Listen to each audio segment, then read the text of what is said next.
Hey there nation, and welcome to the show where we help you to play miniatures wargaming on a budget. It is I, Commander Cheapskate, and we are back in an episode of Way of the Underhive. This series is dedicated to helping brand new players to Necromunda build their starting rosters and learn more about the game mechanics of their favorite gangs. And on this episode, we will discuss playing an Outcast gang from House Goliath in your campaigns of Necromunda Ash Wastes. We'll be talking about the strengths and weaknesses of playing an Outcast gang. We'll also be talking about their fighters, their playstyle, and provide critical information that you can use in your campaign, and in addition give you 3 1,400 point starting rosters to use in your very first campaign of Necromunda Ash Wastes. So that being said, let's talk about playing an Outcast gang from House Goliath. Now, a larger question that comes up quite a bit from players is why would they want to play a House Outcast gang from House Goliath? Well, here's the reason why. Do you want to play a close combat oriented gang but use cheaper fighters? Now, there's some obvious downsides with playing an Outcast gang. One, they're not as strong or as tough as traditional Goliath gang members, so that is a downside of playing an Outcast gang. However, there is an obvious upside, which means your fighters are faster, they have better initiative, and they also cost cheaper, so because of that you can field a lot more of those fighters as well. At the same time, you also have access to House Goliath, Dramatis Personae as leaders, and even though you do have less powerful fighters, you still get the really awesome tools and equipment that House Goliath gangs use. So that's the reason why you might want to play House Goliath Outcast gang. So if that's the thing for you, let's go and talk about the strengths and weaknesses of playing an Outcast gang from one of the clans of Necromunda. So first of all, let's talk about the strengths of playing a House Outcast gang. First of all, Outcast gangs have cheaper leaders, champions, and fighters than normal House gangs. Alright, especially when it comes to leaders, you actually have 4 different stat lines you can actually choose to make your leaders, so they're very, very versatile. Or you could actually substitute that leader character with a Dramatis Personae leader and from that specific house. So for example, let's say you want to have a house agent to lead your gang, you can possibly do that because all you gotta do is take that stats, pay for the cost, and use that to lead your Outcast game, which allows you to make some really, really cool options and a lot of different types of gangs and add a lot of variety to the gangs that can be fielded in a campaign of Necromunda. At the same time, you also have access to all the same weapons, war gear, brutes, hanger-ons, upgrades, all the different kind of game mechanics that you can purchase for a gang. You can also put that for your Outcast gang as well because it's also readily available, because as a House Outcast gang, you have access to those house gear. At the same time, you also gain access to the starting gear that comes with the Outcast gang. So for example, if you want to use a chain sword, for example, and normally your house gang can't have that, well, you can use it because now it's available to your Outcast list, which is kind of nice as well. At the same time, your champions and your leaders also have no weapon and equipment restrictions from the house list either, which is also really nice too. So for example, if you have a fighter with specific gear that can be taken by the entire gang, so for example, if you have a prospect level character who's the only character that can take that type of weapon for a house gang, well, in an Outcast gang, it's free reign. That weapon can go to any fighter that you want, which is really, really awesome as well. So because of that, you can make some really powerful exploits as well as some very powerful combinations for your Outcast gangs. Now, with all the strengths involved of playing an Outcast gang, there are some notable weaknesses, and let's go ahead and talk about that next. Alright, so let's talk about the obvious weakness of playing an Outcast gang. Outcast champions and Outcast scum have pretty mediocre stats compared to their house-specific counterparts, okay? So they're especially their psychology stats, like there's leadership, cool, willpower, same thing with intelligence. They're kind of mediocre at best. The same thing with their combat stats as well. So they may not be as good as house-specific champions and house-specific scum. At the same time, you don't have access to the same type of skills or some special abilities and some unique game mechanics of the normal house lists. Alright, so for example, if there's a very unique kind of skill that's specific to a house, you won't be able to access that because your Outcast scum only have access to cunning, for example, as their primary skill, and your champions can only take archetype specific skills, so you can't get those other skills from that. So that part is kind of sad as well. At the same time, you also have some fierce restrictions on your alliances as an Outcast gang. If you're a House Outcast gang, you can only take house specific alliances only. So whatever alliances, strong alliances that a noble house takes, those are the only alliances you can make. So if you're really big on the whole alliance game system, just be aware that your alliances will be severely limited if you play a House Outcast game. And as always, when it comes to Outcast games specifically, you'll need to beware the Wrath of the Balance bandwagon. Unfortunately, the Balance bandwagon bandwagon will always find some way to scream and cry overpowered and balance and cry salty, bitter tears of why they're losing their games. So just be aware that every single time you play an Outcast gang, you will have to deal with a balance bandwagon of some sort, and they're always lurking about, hiding in the shadows, ready to spring upon you. So just be prepared to deal with that level of immaturity and just learn to move on beyond it. So because the balance bandwagon is a legitimate thing you got to worry about. So now that we're done talking about the strengths and weaknesses of playing a house gang, Outcast gang, let's go ahead and talk about specifically about this house and the kind of benefits you can expect from it in your Outcast gang.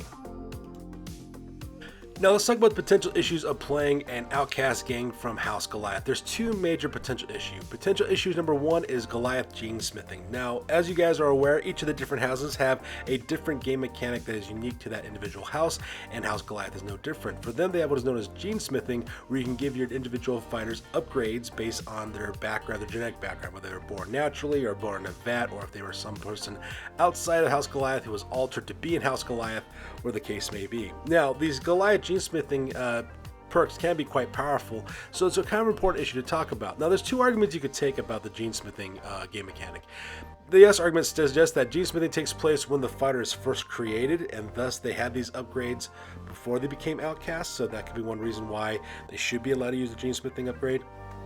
On the other hand, however, there is a good no argument, and the no argument is because maybe you're an outcast because you're genetic failure of some sort, so because that you don't receive any gene smithing upgrades as well. So either way, though, you can go back and forth on either argument any way you want to. My suggestion to you, of course, is to take this issue before your campaign arbitrator and decide on that. Now, for me, for my campaigns, I would always say yes to this just because it's a cool game mechanic, and I always default to the rule of cool, but some arbitrators may not use that. They might have a different reason why they won't allow it, in which case you should ask your arbitrator first. Now, the second potential issue that's coming up is, can you take the House Goliath Mauler? Now, for those of you guys who are unaware, the House Goliath Mauler is a House Goliath unique vehicle that was introduced in the Arenthian Succession Cinderak Burning book that came out a while ago before this video came out. So because of that, it's a unique vehicle to House Goliath. So the question is, can you take it as a House Goliath Outcast gang? Now, the yes argument state that says yes, you would be able to because you're allowed to recruit the same weapons, war gear, brutes, etc. as a normal house gang would. However, the no argument also would also state that you're an outcast for a reason, so maybe you don't have access to this vehicle because you got kicked out of House Goliath. Either way, like I said before in the previous slide, it's probably a good idea to talk to your campaign arbitrator about this issue and see how they rule on that as well. For me, I say yes because it's a vehicle and anybody can drive a vehicle regardless if you're a Goliath or not. I mean, criminals steal cars all the time in real life, so why not a mauler in this science fiction setting? But that's just me. So now that we're going to talk about the potential issues of playing an Outcast gang from House Goliath, let's talk about some of the exploits. Now, the major exploit you need to look at is the stats for your fighters. Now, granted, Outcast scum as well as Outcast champions are not as good stats as their Goliath counterparts. So this is what I recommend you would do. I would compare the Goliath Forgeborn, which is the prospect level fighter for a gang, and compare that with the average Hive scum with dermal hardening upgrade. And the reason why I would suggest doing this is because the Hive scum with dermal hardening upgrade is actually much better than the base Goliath Forgeborn. A Hive scum with a dermal hardening has better stats in terms of combat, ballistic skill as well as weapon skill, and they have better access to weapons from both the Goliath lists as well as the Outcast lists, and they only cost an additional 5 credits, so that's something you might want to look at as well. Now, the Hive skill with dermal hardening also gives you a fighter with a toughness 4 standard, but you can equip them with whatever weapons you would like from the House Goliath list as well as the Outcast list, which makes them very, very valuable and very cost effective. Another potential exploit you could use, of course, is to take 2 Zerkers in this gang as well. The reason why you can do that is because you could take one Zerker as your gang leader, and then you can recruit a second one later on if you want to into your gang. So if that's something you want to do in your gang, having 2 Zerkers, you could potentially do that in Outcast gang as well. So now that we're done talking about potential issues as well as exploits, let's talk about the fighters that make up an Outcast gang. Now, before we go to the gang list, of course, let's talk about the other fighters you have available to you. First of all, you do have your Underhive Outcast champion. These guys cost 60 points apiece. They have 5-inch movement, 3+ weapon skill, 4+ ballistic skill. They have 3 strength, 3 toughness, 2 wounds, 4 initiative, 1 attack. They have 6 leadership, 7 cool, 8 willpower, as well as 8 intelligence. Now, when it comes to your Outcast champions, they actually are pretty versatile with their stats, and the roles within your gangs can be fulfilling a lot of different roles for your gang. Now, there is some negatives, of course, of playing an Outcast champion, and that is your Archetype. Your Archetype is very limited for the type of skills that you can take for your gang. For example, you have 5 different Archetypes you can take, which are Brawler, which gives you Brawn as your primary, with Frosty and Leadership as your secondary. Gunslinger, which makes shooting your primary, with agility and leadership as your secondary. You have Survivor, which gives you your ferocity skill as your primary, with combat and leadership as secondaries. You have Mastermind, which gives you cunning as primary, with leadership and savant as secondary.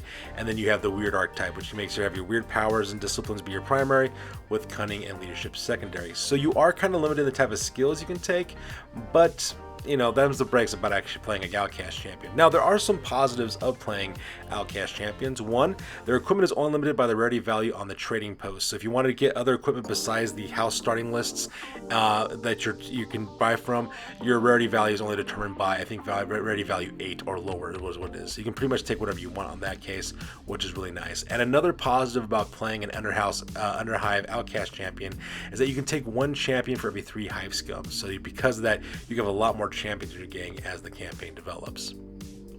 And of course, let's talk about the core of your gang, which is going to be your Underhive Outcast Hive Scum. Now, for these guys' stats, they cost 30 credits apiece. They have 5-inch movement, 4+ weapon skill and ballistic skill, 3 strength and toughness, 1 wound, 4+ initiative, 1 attack, and they have 8+ for leadership, cool, willpower, and intelligence. So unfortunately, the Outcast Hive Scum stats are very mediocre. But the positive is they're extremely cheap to field, only at 30 credits apiece, which is significantly cheaper than a lot of other gangs, as well as in some cases some juvies for some of the house lists that you can actually purchase from. So that part's kind of cool. Not to mention, your Hive Scum also count both as gangers as well as juvie level fighters in your gang as well. And that's really nice because for every 3 Hive Scum that you have in your gang, in your Outcast gang anyways, you can take 1 additional champion. Now, because their stats are so mediocre, that also means that the Outcast Hive Scum is very versatile because it can fill many different roles that you want with your gang. You can make them close combat fighters, you can make them shooters, you can give them psychic powers if you're able to do so through some kind of exploit. So that part is really nice about Hive Scum. They're very versatile and they can fulfill a lot of different jobs. Now, here's another unfortunate part. Unfortunately, when you create your Outcast gang, you cannot take a specialist right off the bat. You have to have that pop up later on as you gain experience. So you can't start off with any special weapons for your specialist as a campaign starts.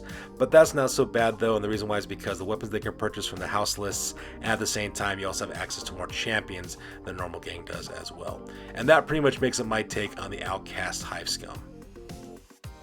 So list number 1 is what I like to call Shiv's Crushers, which is a House Goliath Outcast game that's going to cost you 1,400 credits. It's going to be led by the Dramatis Personae Gorshiv Hammerfist, the special character that was released in the Aranthean Succession Sindrite Burning book. He's going to cost you 260 credits. You're given the Survivor Archetype, so that way he gets access to ferocity skills. He's got Flak armor as well as a pair of power hammers, as well as a Stubgun for his weapons. He also comes already equipped with Bull Charge as well as Walk It Off, and you're going to give him the Nerves of Steel skill because he's going to be shot at quite a bit. You're going to want to use that in order to escape pinning. He also comes with combat Kim stash. He's also got the Implacable special role as well as a Bounty Hunter special role as well. After that, you got 2 Outcast champions. Champion number 1 is going to cost you 175 credits. This is a Gunslinger archetype with a Vatborn as well as Dermal Hardening to give him toughness 4. It's got mesh armor as well as twin combat pistols of Stubgun with plasma pistols, dum-dum rounds, as well as gunfighters. This will be your close-in fighting support champion. Champion number 2 is going to cost you 160 credits. You're going to give him the Mastermind archetype. They've got the Vatborn as well as a Dermal Hardening upgrade for toughness 4. They have mesh armor as well as grenade launchers, frag, and crack grenades. You also give them the Stubgun with dum-dum rounds as well as Overwatch. After that, you're going to have a Outcast Scum number 1. It's going to cost you 100 credits. This person's got Vatborn as well as Dermal Hardening. They're also equipped with Bolt Gun as well as a Stubgun for a backup weapon. Outcast Scum number 2 is going to 3 are going to cost you 70 credits apiece. Both of them are Vatborns with Dermal Hardening. They're both equipped with chain axes as well as Stubguns.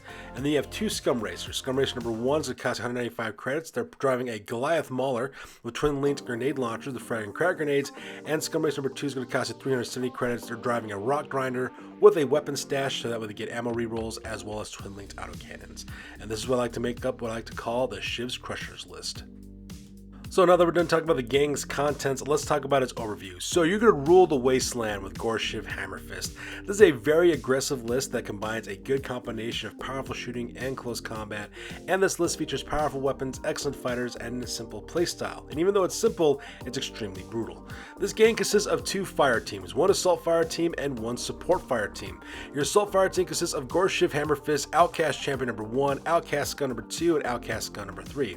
Now this fire team fights dismount dismounted or engages enemy vehicles through boarding actions. Now, Gorshiv has been given the Nerves of Steel skill, so if he does get pinned, you can just take a cool test, he'll escape pinning no problem, and he can still charge into close combat and cause all kinds of problems. Meanwhile, Outcast Champion number 1 exploits their gunfighter ability to spam plasma shots in close combat and close range shooting with their combat pistols. Outcast Scum number 2 and 3 also engage in close combat with their chain axes and stub guns, chopping down the competition. I highly recommend purchasing mesh armor and dum-dum rounds for Gorshiv as well as the Outcast Scum as soon as possible. Now, your support fire team consists of Outcast Champion number 2, Outcast Scum number 1, Scum Racer number 1, and Scum Racer number 2. Outcast Champion number 2 and Outcast Scum number 1 remain with Scum Racer number 2 on board the Rock Grinder. They open fire with their grenade launcher as well as their bolt gun, using the Rock Grinder's weapon stash to deal with any ammo checks they might roll. Meanwhile, Scum Racer number 2 uses the Rock Grinder's twin-linked autocannons to rain long-range death at your enemies. Meanwhile, Scum Racer number 1 slips around the battlefield, suppressing the enemy with their twin-linked grenade launchers, using frags to suppress enemy fighters and cracks for enemy vehicles and high-value targets. And this is what I like to call the Gorshiv's Hammerfist's Shiv's Crusher House Goliath Outcast gang. Alright, so list number 2 is what I like to call the Jackals Corn Corrupted House Goliath Outcast gang at 1,400 credits. These are actually based on the Jackals World Eaters cultists that just recently came out, and I think they look absolutely fantastic and would be perfect for a Goliath Outcast gang. Now, your Outcast leaders would cost you 280 credits. You're going to give this guy the combat stats as well as the Survivor Archetype. They're going to have the Vatborn Dermal Hardening upgrade as well as Armored Undersuit and Furnace Plates. They got paired pulverizers, a stub gun. They also have a Bio Booster, a Stump Slug stash, as well as Berserker skill as well. And because of that, they also get 1 additional attack for being the Marked of Corn when you decide to dedicate your gang to the Lord of Blood and Sinew. After that, we have Outcast Champion number 1. It's going to cost you 160 credits. He's got a Brawler Archetype with Vatborn and Dermal Hardening. They got Mesh Armor as well as a Chain Axe and Auto Pistol and a Cult Icon for larger group activations and Bull Charge that we have Knockback. And then Outcast Champion number 2 is going to cost you 135 credits. This is a Brawler Archetype who's got the Vatborn Dermal Hardening upgrade. They got Mesh Armor as well as a Renderizer Serrated Axe and an Auto Pistol, and they have Bulging Biceps that they can use 2 weapons with their close combat attacks with the Renderizer. Out of that, you got 3 Outcast Scum. They're all equipped exactly the same, all 3 costing 150 credits apiece. Each one has got Vatborn as well as Dermal Hardening. They both got Mesh Armor. All 3's got paired Chain Axes, and they also have Blasting Charges. And lastly, you got your Scum Racer for 365 credits. They're driving a medium custom vehicle with a harpoon launcher. They also have a transport bed and extra armor and smoke vents, so that way it's might as well hit against you with shooting. They have Narcher Burners for faster speed. They also got a boarding wrap to help with boarding attacks and body spikes to prevent enemies from boarding them as well. And this is what I like to call the Jackals Corn Corrupted House Goliath Outcast gang. So now that we're done talking about the gang's contacts, let's talk about its overview real quick. You're going to spill blood for the Blood God in this close combat-oriented gang. You're going to rip and tear until it's done, as this gang sweeps across the wasteland looking for skulls for the Throne of Corn. The Corn alignment will give your gang leader +1 attacks and will allow you to re-roll 1 wound roll per roll, so choose wisely per turn. I would highly suggest you use that for something really critical for yourself as well. Now, this packs the ridiculously powerful Goliath weapons with better speed as well as initiative, and it consists of 2 fire teams, 1 assault fire team, and 1 support fire team. Your assault fire team consists of your Outcast leader, your champion number 2, Outcast Scum number 1, Outcast Scum number 2. This fire's team job is pretty straightforward: assault and close a distance with your enemies and engage them in close combat. The leader and champion do have pistols for short range and medium range combat, but the real range killers are the Hive Scum, equipped with blasting charges. Pin your enemies and finish them off with your chain weapons as well, and cause all kinds of havoc. Now, your support fire team consists of Outcast Champion number 1, Outcast Scum number 3, and your Scum Racer. This fire team's job is to primarily fight from the medium vehicle. The Outcast Champion is equipped with a Cult Icon for larger group activations. From there, the Scum Racer and the Outcast Scum number 3 drive and shoot their weapons from a distance. If needed, Champion number 1 and Outcast Scum number 3 can fight dismounted, so decide accordingly. And this is what I like to call the Jackals Corn Corrupted House Goliath Outcast gang. Alright, list number 3 is like to call Krotos Rising. It is a House Goliath Outcast gang at 1,400 credits. The leader of this gang is going to be Krotos Hark of the Dramatis Personae. He's going to cost you 220 credits. He's got the Mastermind Archetype. He's got an Armored Undersuit as well as Furnace Plates. He's got a Stub Cannon, a Fighting Knife. He's got the Headbutt, Inspiration, and Missioneer skills, and you're going to give him Overseer as well. After that, you got 2 Outcast champions. Outcast champion number 1 is going to cost you 160 credits. They got a Gunslinger Archetype with Vatborn as well as Thermal Hardening. They're equipped with Mesh Armor, and you're equipping them with the Assault Grenade Launchers, Twin Linked, with Stun Rounds as well as Frag Grenades. You're going to give them Stubgun and Dum-Dum Rounds as a backup weapon, and the Fast Shot abilities. That's right, fully automatic grenade launchers that you can fire twice per activation. Outcast champion number 2 is going to cost 210 credits. This fighter's got the Gunslinger Archetype as well. They got Vatborn as well as Thermal Hardening. They got Mesh Armor. They're also equipped with the combo weapon with a Bolter Plasma Gun, and a Stubgun with Dum-Dum Rounds for backup as well as Fast Shot, so that way they can fire that Plasma Gun or Bolter twice per activation. After that, you got 3 Hive Scum. Each one's cost you 100 credits apiece. All 3 are equipped exactly the same with Vatborn as well as Thermal Hardening for that 4-up toughness. All 3 have bolt guns, and all 3 have stub guns for a backup weapon. And your vehicles could be a Cargo 8 Ridge Hauler led by a Guild of Coin Hauler for 510 credits. It's got a Mutarian Armor Container as well as Twin Linked Storm Bolters. So this is what I like to call the Krotos Rising House Goliath Outcast gang. So let's talk about this gang's overview. Like its leader, this gang's all about using intelligence and ranged combat to solve your problems instead of brute force and ignorance. Krotos Hark, the Dramatis Personae bounty hunter, is the leader of this gang, relying upon intelligence and skill to solve their problems. This gang is about maximum firepower, putting out as abundance of strength for shooting attacks at your disposal, but at the same time have the ammunition support you need in order to succeed. Now this gang consists of 2 fire teams. You have 2 support fire teams. Support fire team number 1 consists of Krotos Hark, Outcast champion number 1, and the Guild of Coin Hauler. Now this fire team primarily stays with the Cargo 8 Ridge Hauler. Krotos Hark exploits their overseer ability on the crew of the vehicle, spamming rapid fire up to 8 rapid fire, strength 4, -1 AP, 2 damage shots with the vehicle's storm bolters on every activation. Absolutely deadly, especially with the 24-inch range. Meanwhile, Outcast champion number 1 suppresses the enemy with firing their assault grenade launchers by lobbing frag grenades across the table, and they can fire twice. And if necessary, this fire team can fight dismounted but mainly support with long-range fire. Now, support fire team number 2 consists of your Outcast champion number 2, Outcast gunner 1, 2, as well as 3. If possible, this fire team should stay near the Cargo 8 Ridge Hauler as much as possible. Because they're all armed with bolt guns, the Ridge Hauler's Mutatorium armor container will give them a 2+ on their ammo checks for unlimited reloads, which means your ammo roll now becomes ammo roll 4 instead of 6, which is just fantastic for both guns. And the Outcast scum target enemy top fighters, while the champion uses their plasma gun, they take out enemy vehicles and high value targets. And this is one I like to call the Krotos Rising House Goliath Outcast gang. Alright, so in conclusion, playing a House Outcast gangs is one of the coolest gangs you could possibly play in Necromunda. Outcast gangs have more access to fully customizable leaders with either Dramatis Personae or custom leaders you build, making some of the most amazing, interesting gangs that are available to play in this gaming system. Not to mention, Outcast gangs also have cheaper champions and fighters than normal House gangs, but at the same time, you have access to all the same weapons, war gear, boots, and hanger-ons that a House gang automatically comes with.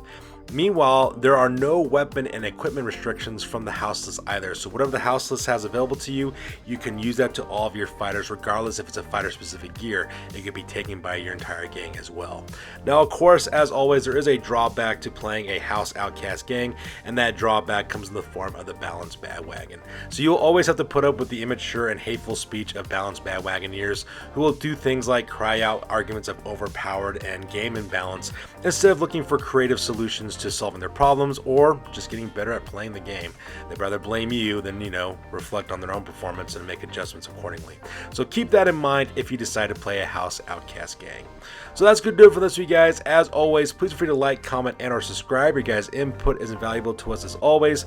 Also check us on Facebook, Instagram, as well as blogger.com for all the latest greatest hobby news related to this channel. That's good for this week, guys. We'll catch you guys next one. Peace out and stay classy.